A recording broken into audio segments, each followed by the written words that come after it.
Şamaxıda kişi qaynını döyüb. Ajansız xəbər verir ki, hadisə rayonun Həmyəli kəndində baş verib. Kənd sakini Cəmil Qafarlı evdə həyat yoldaşı ilə mübahisə edib. Mübahisədən Cəmilin qaynı Beydullah xəbər tutub və o yeznəsi ilə bu barədə söhbət etmək istəyib. Beydullah bu məqsədlə Cəmilə zəng vuraraq onu görüşə çağırıb.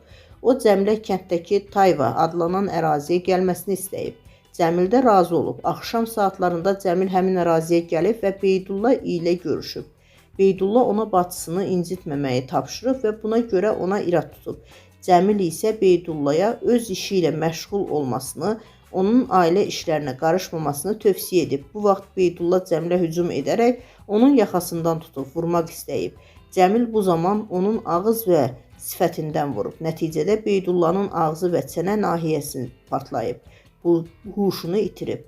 O xəstəxanaya yerləşdirilib və əməliyyat edilib. Hadisə yerinə polis əməkdaşları gəlib. Cəmil Qafarlı saxlanılıb.